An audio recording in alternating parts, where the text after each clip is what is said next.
Bon alors, quelques éléments de réponse sur le chapitre ou le sous-chapitre, je ne sais pas comment il faut dire, consacré à l'analyse stratificationniste de la société française contemporaine. Donc analyse stratificationniste proposée par Henri Mandras. Alors par société française contemporaine, hein, on entend une société considérée à l'échelle, on va dire, de la fin des 30 Glorieuses, du début des 30 Piteuses. Donc cette analyse, elle a été élaborée par un auteur contemporain, Pierre Bourdieu, hein, donc ils sont tous les deux nés à la même époque, donc fin des années 20 au début des années 30, et puis ils sont morts également à la même époque, hasard fâcheux, donc au début des années 2000. Donc tous les deux, ils ont sous les yeux à peu près, je dirais, la même société avec le même type de transformation, mais ils ne vont pas en tirer les mêmes conséquences, hein. Donc les descriptions théoriques qui vont être faites de la société française vont être assez radicalement différentes, et on va voir ça. Alors, si on prend le cas de Mandras, hein, bon, ben, c'est quelqu'un qui effectivement considérait que la société française de l'avant-seconde guerre mondiale est relevée largement d'une logique de classe. Voilà. Mais les transformations radicales issues des 30 Glorieuses n'ont pas renouvelé cette logique de classe, hein, c'est ce que disait de son côté Bourdieu, mais au contraire, ont accouché d'une société qui relève plutôt d'une logique de strate. Mandras disait d'une logique de toupie. Voilà, et on va voir ce que ça signifie. Donc la lecture attentive du polycope, hein, pour bien comprendre cette pensée est nécessaire, bon, comme pour ce qui précédait, peut-être encore plus, hein, puisque Mandras c'est quand même un auteur très littéraire, hein, il est même littéraire quand il fait des statistiques, on va le voir, et donc pour s'approprier sa pensée il faut le lire, et notamment c'est le rôle du doc 5 qui est long, hein, il fait 6 pages, donc c'est un document anormalement long dans un dossier documentaire de leçons type bac, mais je pense que c'est le seul moyen de comprendre ce qu'il raconte. Voilà. Alors après, c'est tout à fait lisible, c'est assez agréable à lire. En plus, ça fournit des éléments, on va dire, de culture concernant les transformations sociologiques de la France sur le dernier demi-siècle absolument nécessaire, et puis c'est en plus savoureux par moments. Donc c'est quelqu'un qui écrit bien.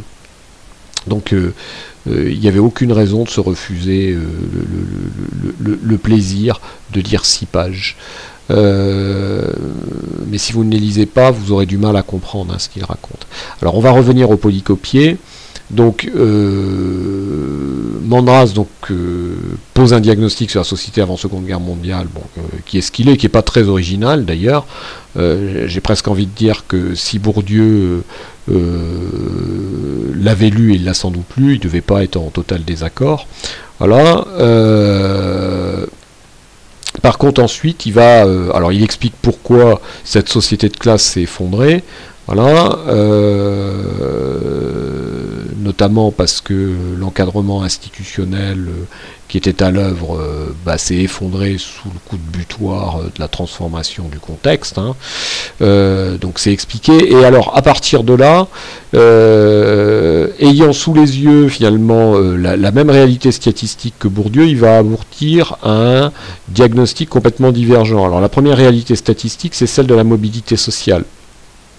Alors, pour bien comprendre, donc je vous ai fait figurer dans le polycopier donc une table de destinée de 1985. Donc c'est une table qui a été constituée en posant à des hommes âgés de 40 à 60 ans, donc des hommes français âgés de 40 à 60 ans, deux questions. À quel CSP appartenez-vous? À quel CSP votre père appartenait? Alors pourquoi est-ce qu'on prend des hommes alors il y a sans doute un biais genré, hein, propre à l'époque. Il y a aussi une autre considération, c'est que l'entrée des femmes sur le marché du travail s'est faite courant années 60, et donc s'intéresser aux hommes et aux femmes nécessitait d'intégrer ce biais statistique. C'est assez complexe, donc on s'est surtout intéressé aux hommes. C'est pas vraiment gênant pour avoir une appréhension fruste, hein, de la mobilité sociale, sachant qu'en plus il y a une homogamie sociale, c'est-à-dire que les conjoints ont tendance à appartenir à la même CSP. Donc une table de destinée explique ce que les enfants d'une CSP particulière deviennent. Je vous ai fait figurer une lecture technique pour le 33,8. 33,8% des individus, hommes actifs âgés de 40 à 60 ans, donc qui sont fils d'agriculteurs, sont eux-mêmes agriculteurs. Alors ce que cette table de destinée indique, c'est, alors notamment on va se focaliser là-dessus, c'est que il y a donc au milieu des années 80, il y a un tiers des fils de cadres des professions intellectuelles supérieures, pardon, il y a un peu plus de la moitié des fils de cadres des professions intellectuelles supérieures qui deviennent eux-mêmes cadres des professions intellectuelles supérieures, presque 60% en fait, pour être clair. Alors, on peut lire ce chiffre, j'ai envie de dire, à la Bourdieu. C'est-à-dire que ça témoigne de la reproduction. C'est-à-dire qu'au milieu des années 80, la catégorie CPIS, donc la catégorie 3, ça devait être de l'ordre de 10% de la population active. Donc c'est-à-dire que quelque part, les individus, les enfants de cette catégorie, ils ont 6 fois plus de chances de devenir eux-mêmes CPIS que le commun des mortels, sachant que la catégorie CPIS, a priori, elle concentre les avantages en termes de pouvoir et en termes de richesse, voire en termes de prestige. Mais il y a une autre manière de la lire, voilà, et c'est l'objet de la question là. On peut se dire que, mais il y a malgré tout 40% des individus qui n'appartiennent pas. 40% des individus qui sont fils de CPIS ne vont pas être eux-mêmes CPIS, c'est-à-dire que notamment ils vont démotionner, c'est-à-dire se retrouver profession intermédiaire, voire employés ou ouvriers. Donc si on fait le calcul, quand même, c'est assez impressionnant, c'est-à-dire qu'il y a 30% qui objectivement démotionnent. Voilà, il y en a 60% qui se reproduisent, et puis il y en a une petite dizaine de pourcents dont il est difficile d'analyser la trajectoire.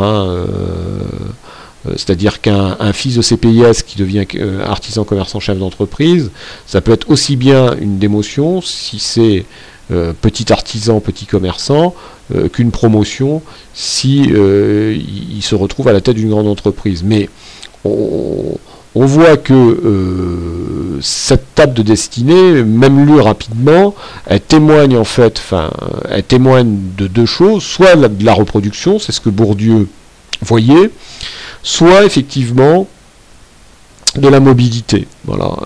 Donc l'aspect reproduction, j'en ai parlé, c'était la deuxième partie de la question, et puis l'aspect mandracien, c'est-à-dire la mobilité, c'est la première partie de la question. Voilà.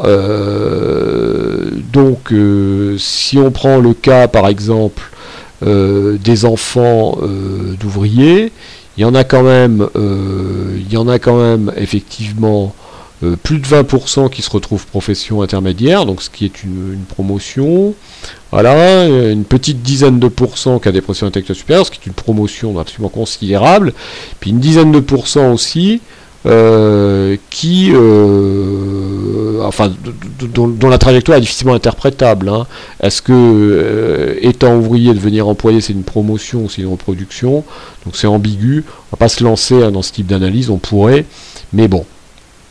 Donc ce que va dire Mandras en analysant ce genre de table, c'est quand même la société française, c'est pas une société de stricte reproduction comme l'est une société de classe. Il y a, alors bien entendu, il y a de la reproduction, mais il y a aussi beaucoup de mobilité. Voilà, c'est indéniable. Alors ensuite, il va s'intéresser aux inégalités. Donc là, on a un joli graphique qui est assez peu connu. Donc c'est le rapport interdécile des niveaux de vie des ménages français, donc sur un demi-siècle, voilà, puisque ça va du milieu des années 50 au début des années 2000. Et alors le rapport interdécile, c'est le rapport entre le niveau de vie le niveau de vie du plus pauvre des ménages ayant le niveau de vie le plus élevé et le niveau de vie du plus riche des ménages ayant enfin, c'est le rapport entre le niveau de vie des 10% de ménages ayant le niveau de vie le plus élevé, donc niveau de vie le plus faible, et le niveau de vie le plus élevé des 10% des ménages ayant le niveau de vie le plus faible. Alors je ne sais pas si j'ai été oralement tout à fait clair, parce que j'essaye d'aller vite, donc vous reprendrez le cours qui était consacré à ça. Ce qui rend le commentaire difficile en plus, c'est qu'on ne parle pas de revenus, on parle de niveau de vie, donc vous lirez le commentaire, c'est assez agaçant à commenter donc à l'oral, mais en gros ce qu'on peut constater, c'est que ce rapport interdécile il est divisé par 3 en un demi-siècle, et j'ai envie de dire il est divisé par 3 en 30 ans. Voilà, puisqu'il était à presque 9 et il est désormais à un peu plus de 3, donc je me permets d'arrondir ça à 3, et ensuite il stagne. Voilà, alors, en quoi ce graphique témoigne-t-il de la réduction des inégalités de revenus sur un demi-siècle? Voilà, alors je viens de le dire, hein, c'est-à-dire que la réduction des inégalités, elle est effectivement, j'ai envie de dire, sur un tiers de siècle, absolument impressionnante. Hein. On passe d'une France extrêmement inégalitaire à une France substantiellement inégalitaire, on va en discuter. Puisque l'écart entre le plus pauvre des 10% les plus riches et le plus riche des 10% les plus pauvres, on va le dire comme ça, c'est elliptique mais au moins c'est esthétique et c'est compréhensible. Il est divisé par 3. Au départ, il était de presque 9. J'ai presque envie de dire c'était un rapport d'un facteur 10. Et désormais, c'est un rapport d'un facteur 3. Alors, donc, réduction spectaculaire. Maintenant, considération sur ces inégalités. Celles qui, depuis le milieu des années 80, structure la société française. Alors mon graphique aurait mérité d'être actualisé, et je peux vous le dire, globalement, l'horizontale se serait maintenue, voilà, puisqu'en fait, il n'y a pas véritablement, de changement de régime inégalitaire, on va dire, sur les 10-15 dernières années, un léger regain, on va dire, sur les 5 dernières années, et encore. Voilà, mais ce n'est pas un changement radical comme ce qu'on a pu observer auparavant. Alors, que sont désormais ces inégalités faibles ou fortes? Ben là, j'ai envie de dire, c'est une question de jugement. Hein. Est-ce qu'un facteur 3 entre le plus pauvre des 10% les plus riches et le plus riche des 10% les plus pauvres, c'est important ou pas? Je vous laisse juge. Bourdieu considérait que oui, d'où son analyse. Mandras considère que non. D'où son analyse. Voilà. Alors, comment elles évoluent? J'ai répondu. Voilà. Hein, on est désormais sur un plateau. Globalement, il n'y a pas de changement radical constaté à la société française. Alors, maintenant, on va s'intéresser à partir de là à la représentation de la société française que propose Mandras.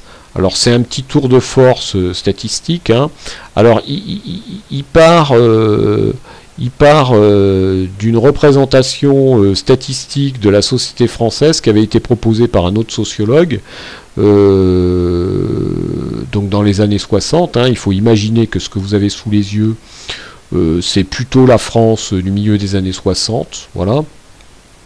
Ça doit être à peu près ça, ou du début des années 70, clairement. Voilà, et donc ce sociologue statisticien, d'ailleurs, qui était plutôt un statisticien, il avait représenté les différentes professions selon 2 axes. Sur l'axe des abscisses, le revenu, et sur l'axe des ordonnées, le diplôme. Alors ça fait beaucoup penser à la représentation de Bourdieu, hein, mais elle est techniquement pas identique. Voilà, donc ils ont les mêmes chiffres, mais ils les bricolent pas de la même manière. Sur l'axe des abscisses, le revenu est représenté selon une échelle ordinale. Alors c'est quoi une échelle ordinale? J'ai envie de dire, c'est une échelle qui n'est pas cardinale, c'est-à-dire c'est une échelle sur laquelle on a représenté les revenus des différentes catégories, hein, des différentes CSP, par ordre, mais ça veut dire, donc là on va imaginer il y a 150 crans, ça ne veut pas dire que celui qui est sur le cran 150, par exemple industriel, il est 150 fois plus riche que celui qui est sur le cran 1, salarié agricole. C'est simplement une indication d'ordre. Hein. On pourrait imaginer, je ne sais pas, un village dans lequel il y a deux individus, il y a un individu qui gagne 1 million d'euros par jour et il y a un autre individu qui gagne 1 euro par jour. Donc représentation cardinale, l'individu qui gagne 1 euro par jour, il serait à 1, et puis celui qui gagne 1 million d'euros par jour, il serait à 1 million, donc il y aurait une distance d'un facteur 1 million entre les deux. Représentation ordinale, l'individu qui gagne 1 euro par jour, il est à 1, et l'individu qui gagne 1 million d'euros par jour, il est à 2. Voilà. Hein, donc vous voyez déjà le traitement statistique très particulier qui a été fait sur l'axe des abscisses. Voilà. Et sur l'axe des ordonnées, c'est pareil, et ça fait l'objet de questions. Donc ce qu'on trouve, c'est le pourcentage des actifs disposant au moins du BEPC. Alors BEPC, c'est le brevet des collèges, voilà. Donc je vais revenir là-dessus peut-être après, mais je vais poursuivre. Donc à partir de cette représentation statistique, donc ce positionnement des individus en fonction de leur revenu et de leur diplôme, Mandras a remarqué qu'en fait, que la population effectivement, elle se distribuait. Alors là, on n'a que quelques points, donc c'est pas évident à voir, mais si on avait les sous-catégories, les sous-CSP, on le verrait plus facilement, et puis si on les pondérait par leur effectif, on aurait aussi ce sentiment. Donc ces catégories, effectivement, elles se représentent dans une toupie. Voilà. Donc, il a repéré statistiquement les contours de sa toupie, voilà, et ensuite il a redressé sa toupie, et c'est la fameuse toupie de Mandras qu'on a sous les yeux, avec un certain nombre de ces éléments qui sont constitutifs de groupes que Mandras appelle des constellations, et auxquels il va donner un sens. Il va élaborer toute une théorisation sur cette base-là. Alors pourquoi est-ce qu'il s'est donné du mal pour obtenir une toupie? Pour une raison simple, hein, c'est que la toupie, c'est très métaphorique. Hein.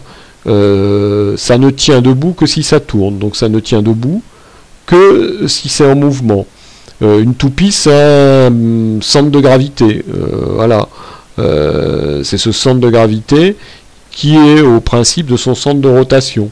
Voilà, alors, dire tout de suite, hein, c'est la constellation centrale, ce centre de gravité, ou ce barycentre, si on utilise le vocabulaire des mathématiciens. Donc Mandras, il part d'une représentation, statistique de la population française selon deux critères. Alors c'est une analyse de ce point de vue-là, c'est une analyse stratificationniste, hein, puisque les différents sous-ensembles qui le isolent, hein, donc notamment la constellation centrale, la constellation populaire, l'élite, etc. Alors c'est peut-être pas vrai pour la fameuse élite de contrôle, mais pour le reste c'est vrai. Ils agrègent de manière différente diplôme et revenus. Hein, donc on est bien dans l'idée des strates, hein, où les différentes composantes du statut social sont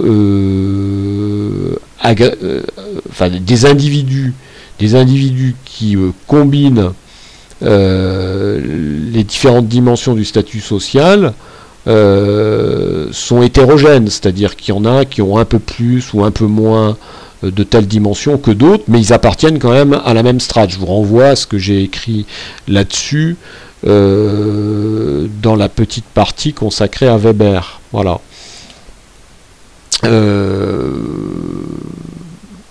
Alors, on va peut-être s'intéresser aux questions, ça donnera l'occasion de... Donc, en quoi les points professeurs ou ingénieurs sont-ils étonnants du point de vue de l'axe des ordonnées?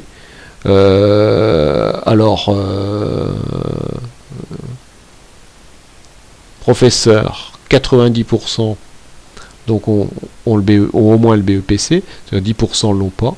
Voilà, les ingénieurs, c'est pareil, c'est un peu mieux, mais c'est pareil. Donc, ça veut dire qu'on peut être professeur sans avoir le brevet des collèges, voilà, et puis qu'on peut être ingénieur également. Bah, ça renvoie au contexte qu'on a vu dans le mouvement de qualification qui a affecté la société française. Donc l'après-Seconde Guerre mondiale, elle était caractérisée par un niveau de formation supérieur très faible, voilà. Et donc vous aviez des ingénieurs maison qui étaient tout simplement d'anciens ouvriers, d'anciens techniciens, qui avaient fait des cours du soir, etc., qui étaient nommés ingénieurs. Et puis les professeurs, ou les instituteurs, c'est encore mieux, parce qu'il y en a carrément là 20% qui ont donc il y en a 80% qui ont au moins le brevet des collèges, c'est-à-dire qu'il y en a 20% qui ne l'ont pas. Les instituteurs à l'époque, ils étaient recrutés, alors ça devait correspondre à un recrutement en fin de classe de 3e ou début de classe de seconde. Aujourd'hui, ils intégraient une école normale, ils passaient 3 ans et ils étaient envoyés pour évangéliser donc les jeunes fils ou les jeunes filles d'agriculteurs. Voilà. Donc on est dans un contexte, effectivement, de formation très faible. Voilà. Le niveau général de formation très faible. C'est ce qui rend le sens de certains points tout à fait étonnant avec le recul aujourd'hui, avec la course à l'artillerie qui saisit le système éducatif. L'objectif quand même bientôt atteint, c'est d'envoyer 25% d'une classe d'âge à bac plus 5, 50% au moins bac plus 3, donc on a du mal avec le recul à sentir la chose. Donc en quoi les points précédents d'ingénieurs sont-ils étonnants du point de vue de l'axe des ordonnées? Je viens de répondre. Et les professions libérales gagnent-elles 150 fois plus que les salariés agricoles? J'avais répondu par anticipation. Voilà. Quel est le rapport, question 1, entre le graphique cartésien du haut et la toupie pivotée à 45 degrés du bas? J'ai expliqué aussi. Voilà. Identifier les différentes patates constitutives de la toupie par leur nom respectif. Comment Mandras nomme-t-il ces patates? Alors, les fameuses patates dont je parle, ce sont des constellations. Voilà, donc la constellation centrale est la plus célèbre. Voilà. Vous avez alors l'élite l'élite de contrôle n'est pas vraiment une constellation dans le vocabulaire mandrasien, et puis vous avez la constellation populaire, vous avez la constellation des indépendants, etc. Pourquoi est-ce que Mandras relève sa toupie? Je l'ai expliqué. Il y a un souci métaphorique, c'est un littéraire. Il veut disposer d'une représentation métaphorique de la société qui suggère le fait que la société ne tient debout que parce qu'elle tourne. Voilà.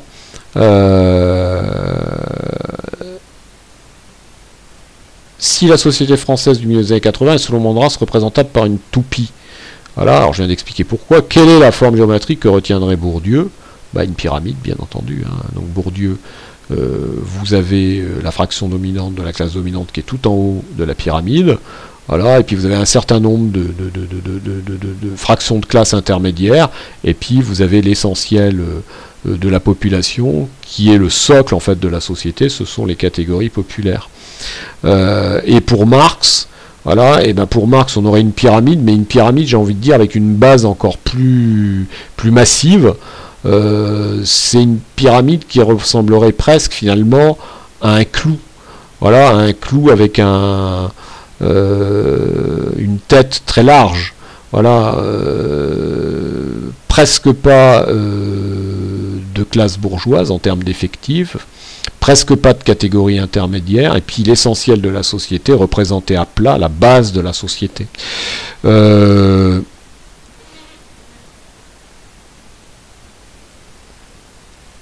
Alors,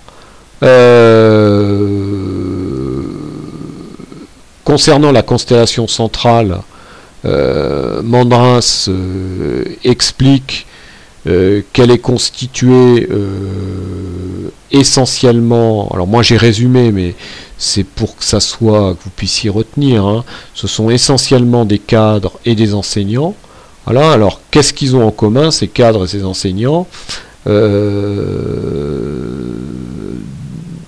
d'abord, il y a une chose qu'il faudrait dire.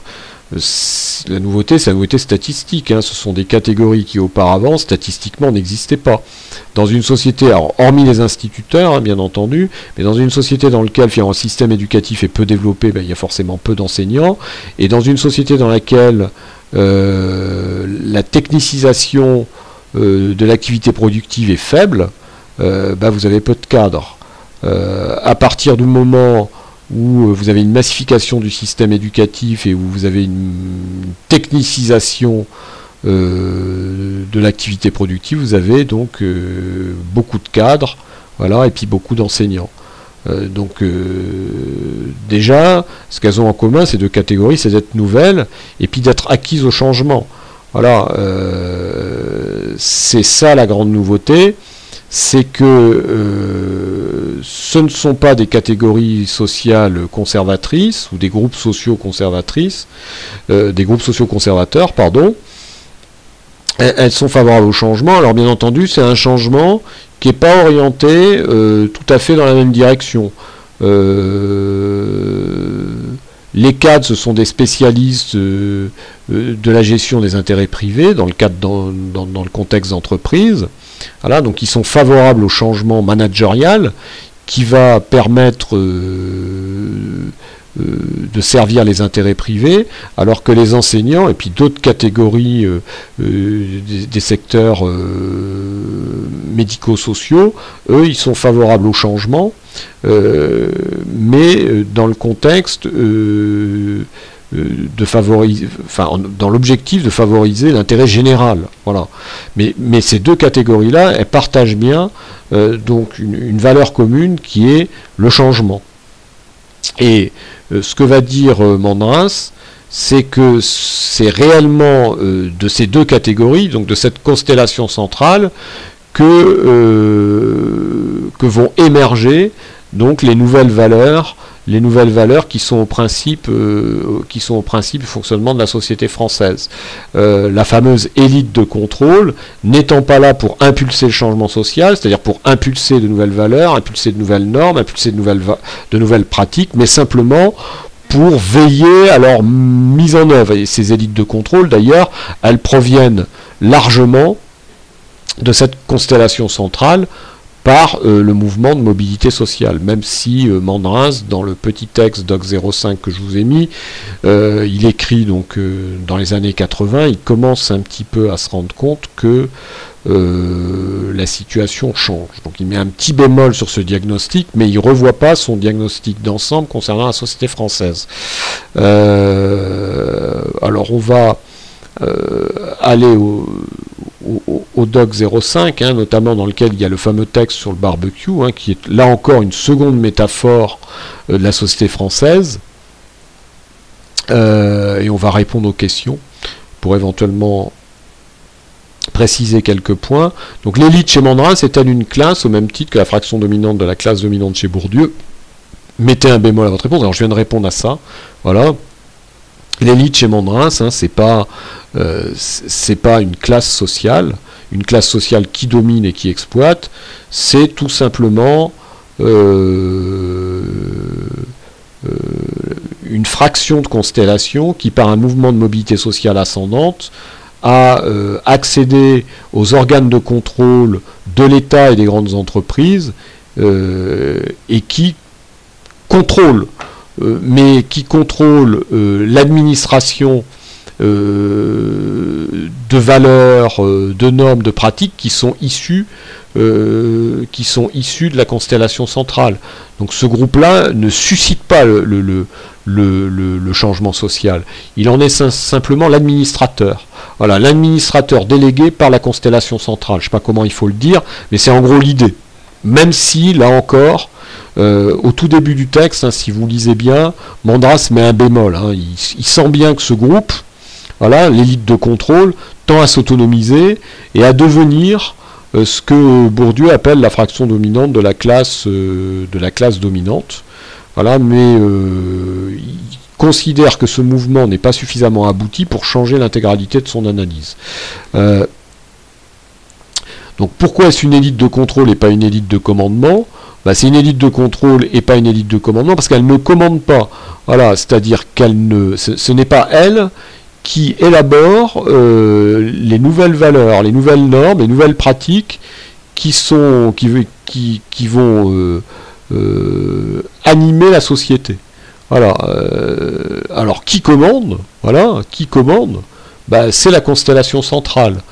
C'est la constellation centrale au sens où, je me répète, hein, mais il faut se répéter là pour être clair, parce que au sens où c'est elle qui propose, qui incite à l'adoption, donc de nouvelles valeurs, de nouvelles normes, de nouvelles pratiques. Le barbecue, de ce point de vue-là, il est emblématique, on va y revenir.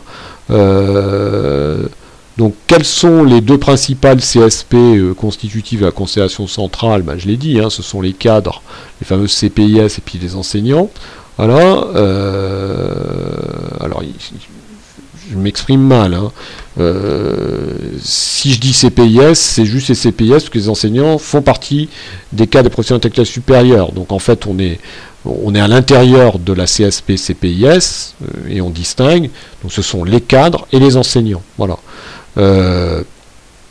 Ma question de ce point de vue-là, elle est un peu mal posée. Voilà. Donc j'aurais dû dire quelles sont les deux principales sous-CSP constitutives de la constellation centrale. Voilà. Alors commande-t-elle? Ben oui, voilà. C'est-à-dire qu'elle propose de nouvelles valeurs à la société française, elle propose de nouvelles normes, elle propose de nouvelles pratiques. Voilà. Alors, pour autant, la constellation centrale est-elle une classe?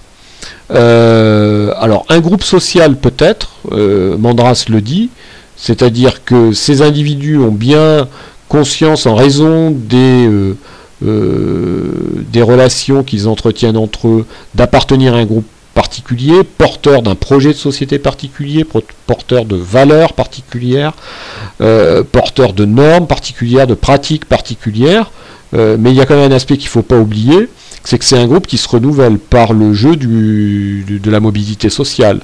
Donc c'est pas vraiment une classe au sens marxiste du terme. On peut considérer néanmoins que ça a pas mal d'éléments de ce qu'on appelle classiquement un groupe social, mais pas une classe. Voilà. Alors, de quoi la bouffe autour du barbecue est-elle la métaphore ou l'indicateur, hein? Alors c'est un texte, hein, qui est désormais célébrissime dans la sociologie française. Hein. Donc la bouffe autour du barbecue, c'est un rite alors, désormais qui est très répandu. Hein. Allez vous promener dans un supermarché, une jardinerie ou autre, et le rayon barbecue vous sautera aux yeux, hein, c'est vraiment impressionnant. Qui n'a pas participé à un barbecue? Et donc il s'agit d'un rite social qui littéralement traverse toute la société française, quelles que soient ces différentes catégories sociales constitutives. Hein, la garden party de l'Élysée du 14 juillet relève un petit peu du barbecue. Alors même si certains pourraient me tirer les yeux, mais je crois savoir, je n'y ai jamais participé, mais ce que j'en vois à la télévision, c'est quand même ça se passe debout. Voilà. Alors certes, le président de la République ne fait pas lui-même cuire les brochettes, mais presque. Hein. On pratique ça dans les catégories les plus populaires. Voilà, la catégorie ouvrière, employée, pratique largement donc ce rite. Il s'oppose au repas bourgeois. Alors le repas bourgeois, c'est celui qui a lieu le dimanche, après la messe, qui réunit la famille, et vous avez au centre, enfin au bout de la table, le chef de famille, donc qui est un homme, et puis ensuite vous avez les différents membres de la famille qui sont assis et dont d'ailleurs je dirais l'ordre dans lequel ils sont assis a été fixé par le chef de famille. Donc c'est un rite extrêmement ordonné. Et donc Mandras oppose ce rite du repas bourgeois à celui de la bouffe autour du barbecue. Alors, où là, vous avez des individus, voilà, qui font eux-mêmes. Donc, il y a l'idée, font eux-mêmes, se servent, dont les agencements sont mouvants. Donc, c'est ce qui, Mandras le précise, rend finalement l'analyse de la société difficile. Hein, c'est qu'on a une société qui est désormais en mouvement, qui se recombine. Alors bien entendu, ça n'empêche pas qu'il y ait quand même des logiques lourdes à l'œuvre. Hein, c'est-à-dire, si la société est en mouvement, c'est pas n'importe quel mouvement, c'est pas un mouvement brownien, c'est pas de l'anarchie, c'est un mouvement qui garde quand même une certaine dose d'ordre, de la même manière qu'une toupie, elle est en mouvement, mais elle est en mouvement sur un axe de rotation, sur un plan de rotation. Une toupie, elle tourne pas n'importe comment. Et donc Mandras nous dit, finalement, la société, elle tourne pas n'importe comment, et la bouffe autour du barbecue en témoigne. Alors par exemple, hein, ça serait quoi l'axe de rotation ou le plan de rotation de la toupie, je sais pas comment il faut dire, voilà, mais pour filer la métaphore, hein, parce qu'on est dans une sociologie très métaphorique, très littéraire, ça serait par exemple les genres, hein, l'agencement des genres, c'est-à-dire que qui fait cuire la viande, c'est l'homme, qui s'occupe de la salade, c'est la femme, qui est dehors s'expose, c'est l'homme, qui est à l'intérieur et se consacre aux tâches ingrates, la préparation de la salade, c'est la femme, etc. Alors ceci dit, ce type de société n'empêche pas de penser qu'un jour, cet ordre, avec une spécialisation genrée de la préparation des plats, change. Pourquoi pas? Là, quand Mandras écrivait, on était dans les années 80, c'était plutôt ce qu'il écrivait. Il faudrait voir aujourd'hui, d'ailleurs, comment se déroulent les barbecues. Il faudrait que des sociologues spécialistes de l'observation minutieuse des pratiques de nos contemporains nous le disent. Voilà, je pense que j'ai dit l'essentiel, mais pour comprendre Mandras, hein, il faut absolument le lire. Hein. Donc il faut lire attentivement mon Polycope qui résume, bien entendu, et puis il faut lire les 6 pages du Doc 05 qui eux donnent une bonne idée de l'analyse.